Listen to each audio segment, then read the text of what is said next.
how do we integrate frequently unasked questions into our systems? And so, for us, I think a crisis communication template would write directly within the learning management system. Like, someone goes to the help. Oh no, this has happened. Well, you've got the crisis communication template already mapped out.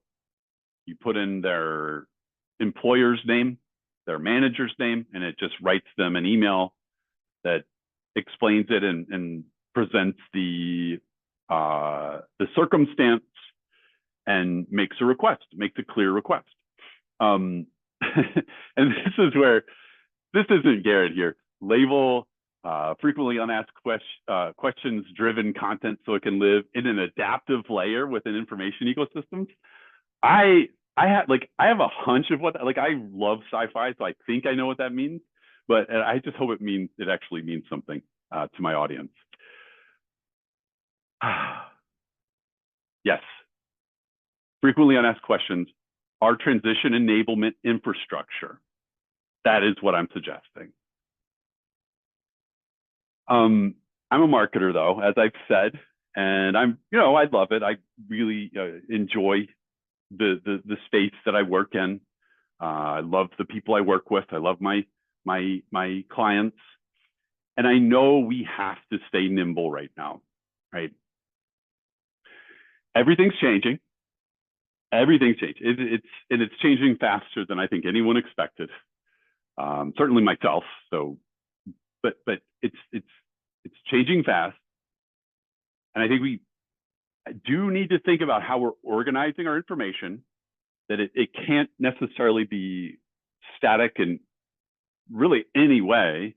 We need to be thinking about how does it affect outcomes, transition outcomes. What are the transition phases it's useful, and we also, of course, have to think deeply about our newest audience member.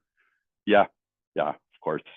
And this is the place really where I think that frequently unasked questions, if we really try to answer them, we really try to discover and then answer them, we hold our information accountable, right, to the usefulness, to being useful to our audiences.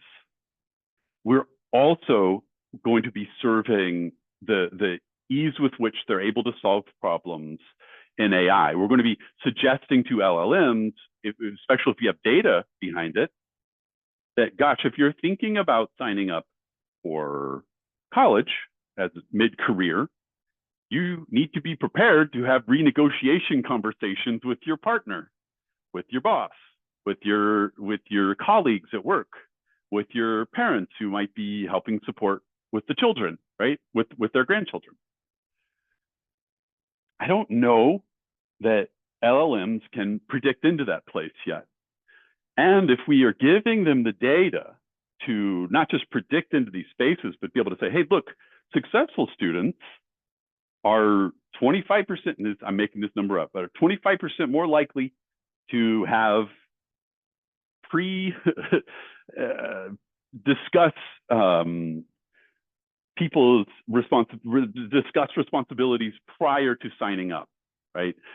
We now, and if it's statistically significant, we've done our jobs, guys. Like we've enabled people to solve problems more effectively, more efficiently, and achieve their outcomes, their desired outcomes, in a more efficient way, right? So it's what I humbly submit to you for homework. Nobody, if anybody's still, if you guys are still with me, I'm just so grateful. Thank you so much. But here's what I propose. You want to audit your content, your FAQs, particularly, using the frequently unasked question facets framework, which I'll be building. I'd love to work directly with you on it, collaborate. I mean, just hit me up. I'm not trying to sell. I'm always trying to sell, but I won't. And because this is our era, guys. We have to collaborate with everyone now. What the hell's going on?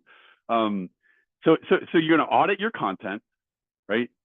You're going to design phase-specific tools, surveys to support your audiences at these different phases and the different kinds of gaps they're likely to have.